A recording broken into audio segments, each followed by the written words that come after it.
This SoonerScoop.com video is streaming in crystal clear 4K resolution on YouTube thanks to Enjoy Vision in Oklahoma City. Don't miss a moment on or off the field. Make every day a highlight with LASIK at Enjoy Vision. Enjoy Vision. This is where Sooner Scoop LASIKs. Hello and welcome back. Eddie Radosovich, George Stoya here from the SoonerScoop.com studios on historic Campus Quarter. Another week of Around the Quarter, going a little bit early. Game 6 tonight in Indianapolis here on a Thursday.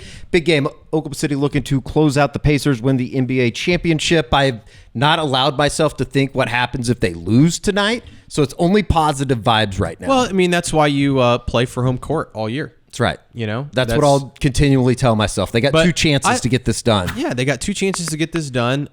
And you know, tonight would be awesome. I think they're going to win tonight, but you know, I just want to get to the game. Like, it feels way too long since Game 5. Fair enough. I know there's a lot of people headed up to Indianapolis. Safe travels if that is the case. And if not, we'll see you on Sunday for Game 7. Hopefully not, though.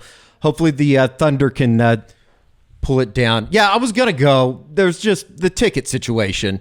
We had transportation. It just, I don't know. I didn't hear this story. I didn't. And I want to be in Oklahoma City. I think that's what we ultimately decided. We want to be here. Whenever they win it, it's going to be insane. Four quarters away from a world championship for the Oklahoma City Thunder.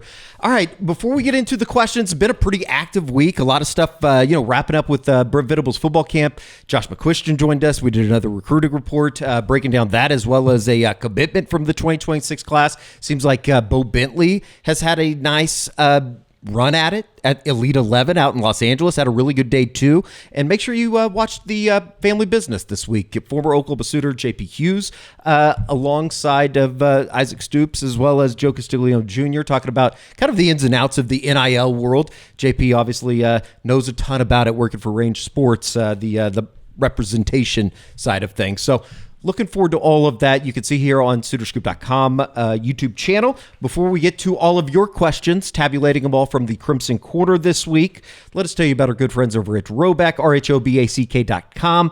All you got to do, just go to Roback.com. You can pick out a selection of anything that you are looking for, whether it be the everyday shorts, the looper shorts for the golfer out there, Delta Performance Pants, of course, the polos that we sport here on the Scoop YouTube. Use the promo code SOONER20 for 20% off.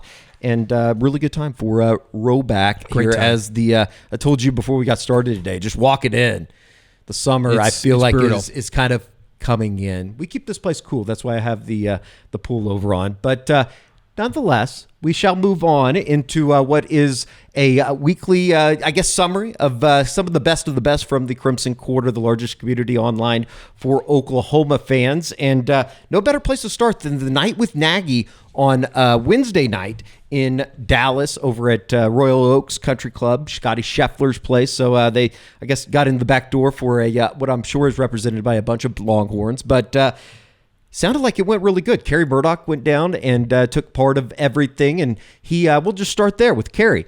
A night with Nagy.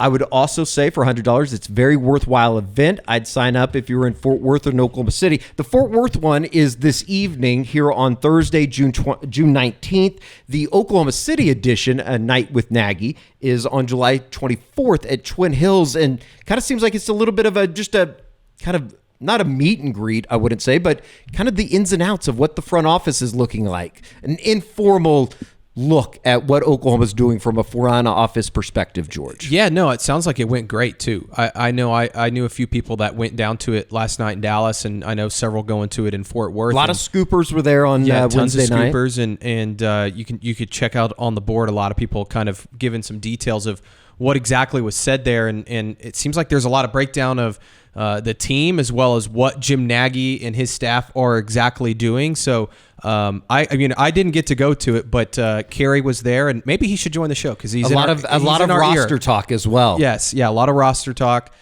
Kerry could probably tell you more about it, but it sounds like it definitely was worth only $100 because it was a little bit higher price to go. But for $100, you get to kind of hear the ins and outs of the football team. I think that's definitely worth it. Very much worthwhile, and especially if you're going to be donating to the the NIL funds, right? You kind of want to know how that money is going to be used and get into a little bit of that. But so far, so good for Jim Nagy and his front office. Austin Sooner 24, this is the way to get regular people to give money to NIL. Include a donation to NIL in an event or product that people want. It's hard for some people to justify just giving money to bribe players, but for some reason, it's a lot easier to justify overpaying for a happy hour or a ticket or OU gear and a portion of it going to NIL. And if you get people drunk and have additional NIL donation stations at the event, you will get more. It's a simple science. Get some cocktails, open bar, as Carrie said. Get some cocktails in some people. Get the juices flowing for Oklahoma football. It's almost too easy. It is. It's picking fish from a bucket or whatever. It's almost like, why weren't they doing this earlier? Sure. With even just Brent Venables and doing the caravan stuff. Like, that's what Oklahoma should be doing. And you put Jim Nagy out there in front of people, and we've spoken to him. He's incredibly impressive. So you put him up there, and have him answer questions for an hour or two in front of some of Oklahoma's biggest donors. You're sure to get quite a few guys that were like, hey, maybe I will give a couple grand to the cause. And if nothing else, I'm sure it is a good way to just kind of hear from Jim Nagy. I know. Yeah, you want to know what's going on. We've been talking about him a lot, and I think that when you're able to hear a couple of his stories, a couple of his experiences, and all the places that he's been, maybe gives you a little bit more confidence or a push over the edge. Some hope. Yeah, absolutely. And there's a lot of hopium out there coming for the Oklahoma football season. One more post to get to from Mr. Cheeseburger.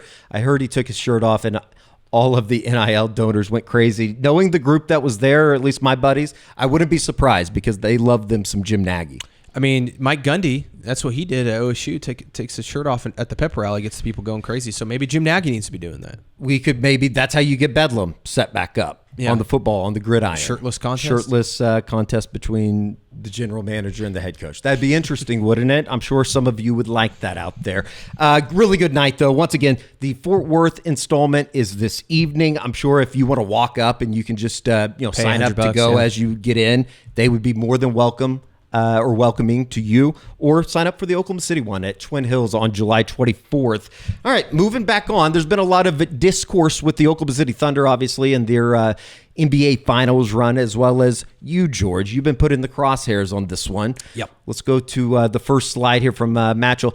This is blanking unacceptable. I'd take a 9-win season for OU football 10 times out of 10 over a single Thunder championship. This goes back to the conversation that we had on the Unofficial 40 this week, talking about, not necessarily what you would want more, but I think it's, that's what it kind of turned into. We're somewhat invested as fans on the Thunder side of things, obviously. Well, yeah, and look, when you cover the team, obviously, would we like OU to win some football games? Yeah, sure, it's good for business, right? But in terms of rooting for them, that's not exactly what we're here to do. But I would also just say it also be a little naive to put out there that we go to a game wanting OU to win. Yeah. I mean, it's great for business. I would also say well. Having in that example on that thread, a 9-win season versus a Thunder NBA world title, that's crazy talk. So I think that's a little, over the top. No doubt. There were many opinions on this. Boomer Matt says to Matchell's comment talking about a 9-win season for OU football. No, if you saw a natty for OU over a Thunder championship, we can talk. But 9 wins, hell no. That should be the floor every year. Not an exceptional year worthy of swapping for a Thunder championship. That's just stupid. Kind of what you were saying. Yeah. I mean Oklahoma's been, perennially, you would expect a double-digit type of win season.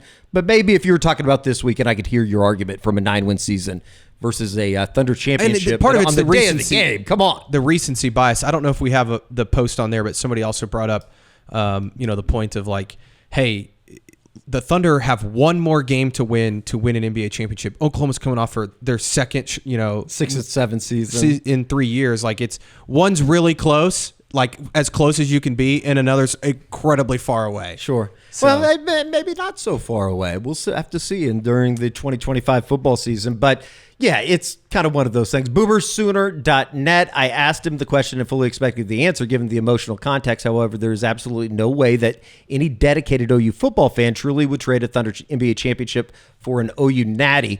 No way. I imagine George would agree with that once Thunder fever subsides. So we should cut him some slack for now. Indeed, I think most OU fans would accept an SEC championship in exchange. I asked my brother this question because I think he's a good barometer because he's a big OU football fan and a huge, Thunder fan.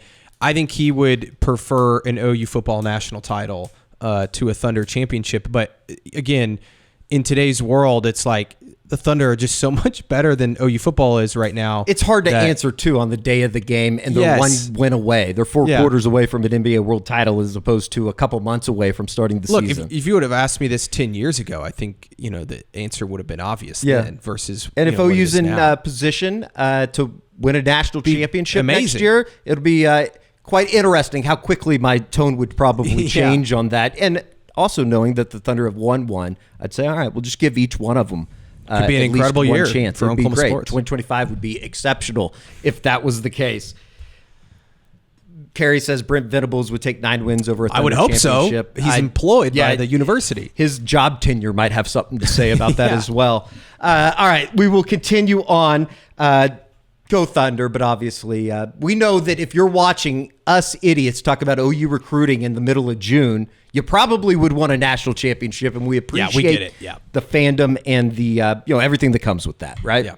Yeah. I mean, I don't hold that against any OU fan saying, "Hey, I would much rather win a football national title than the Thunder win." We mentioned it on the unofficial 40 this week, but as the calendar turns to the middle of June, we're starting to, kind of book everything out for, all right, when do we want to go to Philadelphia for the Temple game? When do we want to, how many days of the SEC Media Day do we want to go to? That type of stuff. You do start thinking about football a little bit more. Obviously, everything kind of wrapping up on the spring sports calendar, right? Still got the Men's College World Series, but outside of that, that's it. Yeah. And so you start thinking about coming out of spring. Who are some of these players that, we certainly talked about, but who would be somebody that could step up for this season for Oklahoma? Boomer Barney asked, are there any players that you could see that post-spring were not quite ready for serious snaps this upcoming season, but if they put in the work over the summer could push for serious playing time? Maybe guys with talent, but side speed conditioning was not quite ready yet. We talked about this on the unofficial 40 this week, and there's probably a couple names that come to mind, like, is Danny Okoye ready to make that step? Yeah. Is somebody like an Elijah Thomas ready to be a contributor from day one at Oklahoma? Who were some of the people for you, George? I think Trent Wilson is kind of the first name that comes to mind because as a young defensive lineman, and he looks great out there, right? Like when we saw him out in spring, you're like, okay, he looks the part, but at a position where you really have to be physically ready to play. I mean, we saw it last year with Jaden Jackson and David Stone, 2 guys that were able to get on the field as true freshmen, especially Jaden Jackson. I think he played more snaps than anybody at defensive tackle. It just is physically tough to do. So I think that this is a huge summer for him. And then on offense, you nailed it. Elijah Thomas is certainly somebody, but even he looked already ready. Sure. I would argue somebody like a Manny Choice, who you go out there and you're like, man, he's super tall, but he could put on some weight. He probably needs to get, a little bigger. I think he's somebody that if he has a really good summer, maybe all of a sudden he gets into the mix. Here's one. How about Taylor Tatum? How does he fit into the mix? I mean, the guy was the number 1 running back coming out of high school, and with all the Jay Knott love, and rightfully so. He didn't arrive in the spring last year, right? So and he didn't do a whole lot this spring. Yeah, being that he was going back and forth between baseball. So, that will certainly be interesting to see who some of those guys are. Maybe it's going to be one of the tight ends that we didn't really. It's probably somebody we haven't even talked about, right? Like Zion Kearney. I feel like we haven't talked about Zion Kearney at all. I try to throw his name in every time that we talk about the wide receiver unit and just all the guys Ivan that Carry-On had to go through what they did a year ago, gaining that experience. Is it going to pay off this season? I think is going to be quite interesting. Yeah. I mean, Ivan Carry-On's a guy, Eddie, that we forget. He led the team in receptions, I believe, and yards maybe in the bowl game. He did. I think it wasn't great. It was like 8 for 89 or something. Yeah, but it was still somebody was had out to there. do it. Yeah, no doubt about it. Another question coming in from the Crimson Corner about losing players here. Riv OG, just one of the all-time tomfoolery units of our operation. I have a hard time believing that UNC and Rutgers are actually overpaying for recruits. Perhaps talking about the Tavion Branch decision. Is everyone else overpaying, or does OU just not understand the market? Captain Justice says OU is losing lower-ranked guys to mid-tier schools willing to overpay for lesser talent. OU is losing higher-ranked guys to top-tier schools because you can't go 6 and 7 twice in 3 years and not suffer serious recruiting consequences for it. The recruits question the future of the current staff, as they should. We all do to some extent. Yeah, look, I think that was in response to Will Conroy decommitting and flipping to North Carolina, which from our understanding maybe got offered quite a bit more money that OU wasn't willing to offer. I think what you have to take with Oklahoma recruiting right now is, look, they've got a new front office that we think is being very involved and very selective, and they also have a process. They're not willing to overspend on certain players at certain positions. Sure. And Will Conroy, he might end up being a great player. I think Oklahoma says, we can go out and find another center in this class and be just fine and not have to overpay for him. And I think that's probably the right approach. But to that poster's point, too, like, yeah, they're not going to overspend, and sometimes mid-tier programs are going to come in. But then sometimes you probably do have to compete with some of those top dogs to get some of the best athletes. So it's a give and take, and I think Oklahoma's trying to find that balance right now of, what positions do you want to overspend, and what players are worth that type of money? Go to a night with Nagy. Maybe you'll get a little bit more insight on this, and you could school somebody on the Crimson Quarter. There were a couple other comments on this subject when it comes to losing players. Josh with a little bit of a hammer. Why is it that hard to believe? In response to Riv OG, teams overpay all the time. All it takes is one team to act crazy. It's pretty easy to understand. And using maybe the Tavian Branch situation as a example, because I'm sure that there was not a lot of people, including ourselves, that thought he was going to pick Rutgers over Oklahoma. Right. And when at the end of the day, it's like, if a kid wants to choose Rutgers over Oklahoma or Penn State, it's his prerogative. Yeah. I mean, what are you going to do at that point? It's like, again, it's not just an endless pot of money that you have to just go out and get these kids. So, I think Oklahoma is just saying, well, we can go find another kid that's maybe as good and won't cost as much. No doubt about it. All right, we will continue on. Obviously, the House settlement has been a major talking point for, I'm sure, a lot of people after the announcement was made last Friday. Or I guess was that 2 weeks ago now? Maybe 2 weeks ago Friday? Either way, they were interested. J.M. Strom was interested in how how OU's going to handle it, not just how they're going to handle it, but is the House settlement better for OU, assuming it sticks, than the previous setup? That's a great question, and I don't think any of us really know the answer, right? Because this previous setup, I think was good and bad to OU. I think OU was maybe a little slow to react, and like a lot of schools, maybe were behind the ball on some of that. But now it feels like they kind of know what they're doing. They have a plan of attack. Even before Jim Nagy got here, I thought that they did some good stuff in recruiting as well as the portal and all of that and roster management. But now that they have the staff in place, it's like, okay, whatever the future holds, whether it's the House settlement or not, Oklahoma feels well positioned to have some success because of the evaluation process and money situation. I think is in a better spot. So I don't know. I tend to think that they would be in a really good spot if the House settlement holds, because if it does, then you're talking about a salary cap like an NFL organization is used to, and they've hired all these guys with NFL experience. It would make sense that if this holds, or if there's a collective bargaining in the future, or whatever this future looks like under the House settlement, you would like Oklahoma's chances. But I think even if it doesn't work, Eddie, Oklahoma should still be able to have some success because of the people that they've hired and the forward thinking that they've done. It's going to be interesting. Yeah. Just like everything else in college athletics right now, it's kind of a that looks great. It's kind of like the college football playoff. It sounds great in theory, but is that actually going to be what happens? And is this going to stick?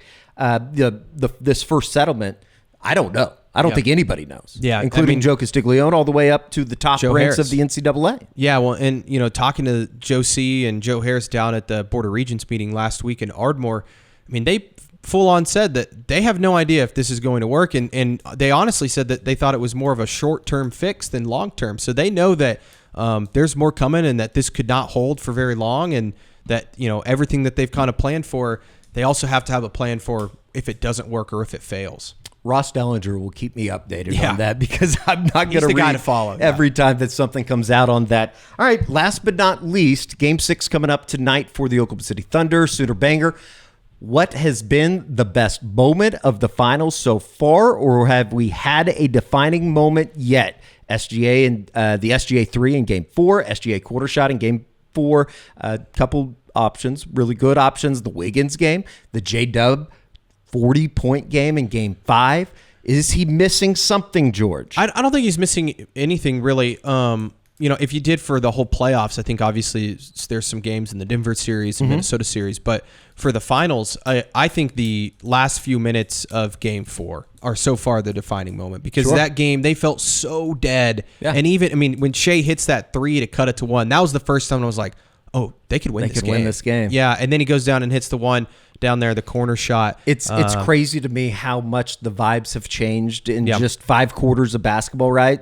They really like 4.5, because even like the first half of that fourth quarter, 100% in Game 4. You're talking about in Indianapolis, and I think that this is kind of one of those games, and the moment could be tonight too. Been tiptoeing around it, but you're basically playing for a legacy for a lot of these guys. Sam Presti even could be included. Mark Dagnall could be included. How about Sam Presti? The video of him, absolutely awesome. When you talk about a fire me up moment, yelling from behind. He never shows any emotion, and he was in it. He was awesome. He was in the trenches. It was badass. Well, that's going to do it for this week's program.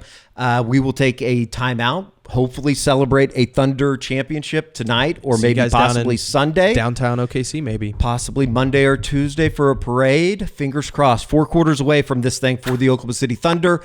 And after that, after we get through the basketball doldrums of the NBA Finals, we'll be headed into football season, which is quite fun around these parts. Yeah, Media Days is only like 20-some days away. It's crazy to think about. For George Stoya, I'm Eddie Radosevich. We will see you back here on the SoonerScoop.com YouTube channel.